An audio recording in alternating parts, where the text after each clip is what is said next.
My kids helped me frost the cake. Chocolate ganache, homemade layers, their tiny fingers smudging the piping. They even wrote the card, "Happy birthday, Nana, we love you." We drove 30 minutes to my parents' house, and the moment I stepped onto the porch, cake in hand, my father opened the door and said, "Don't make this about you." No hello, no smile, just that, cold and clipped.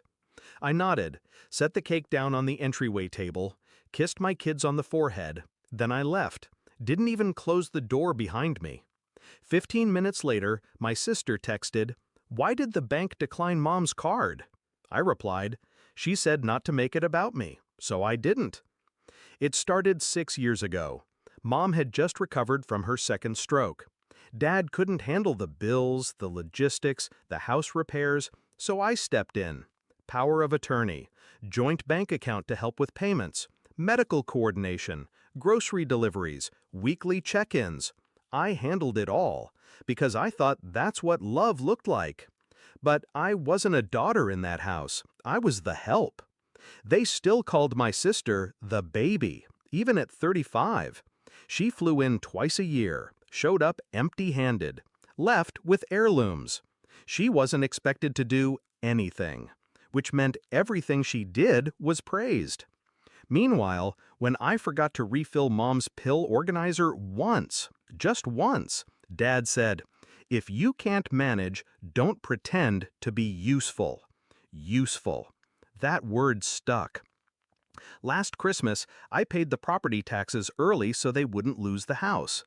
The next day, my mom gave my sister a $3,000 just because gift from the same account. Didn't tell me. I saw it in the transaction history. I didn't bring it up, didn't cry, didn't yell. I just watched, and I started planning. 3 months before her birthday, I transferred control of the joint account back to her name. Quietly, I removed myself from access, sent certified letters, got signatures, paper trail, notarized.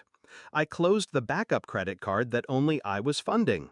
I stopped covering their utilities, the ones they never noticed I paid. I let the auto payments bounce. I gave them exactly what they asked for: space, independence, control. No noise, no drama, just absence. The day of her birthday, I knew the restaurant bill would be high. I'd called ahead weeks ago, reserved a table of 12, confirmed the preset menu. I made sure it wouldn't be cheap. They thought I'd be paying. That's why they invited me, not out of love, out of assumption. When Dad opened that door and dismissed me like a delivery person, I saw it clearly. I was never meant to be seen, just used. So I left.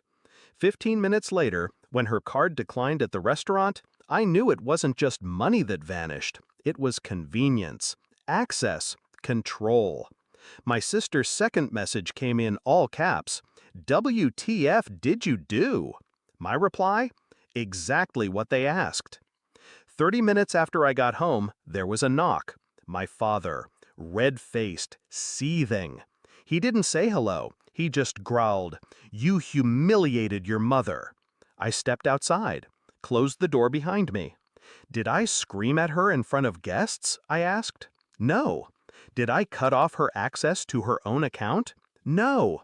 Did I tell her not to show love in front of her own children? He flinched, just slightly. Then I didn't humiliate her, I said.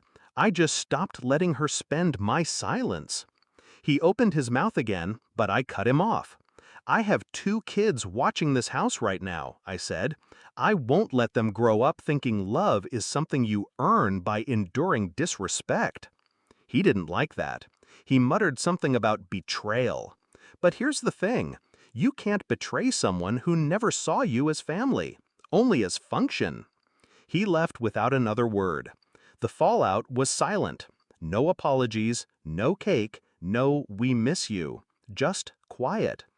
My kids asked why we didn't go to Nana's again. I told them the truth. Age appropriate, but clear. Sometimes people don't know how to be kind to others unless they're in control, and we don't reward that. They nodded. Kids understand more than we give them credit for. A month later, my sister called, said Mom had been crying, said they didn't realize how much I did. I didn't respond. Some lessons only land when the room goes dark and no one's left to flip the switch. This year, I made a cake again. Same recipe, same frosting. This time, we shared it with neighbors, people who say thank you, who show up, who don't need a power of attorney to remember love. She told me not to make it about me. So, I didn't. I made it about respect. And that's a bill they still can't afford.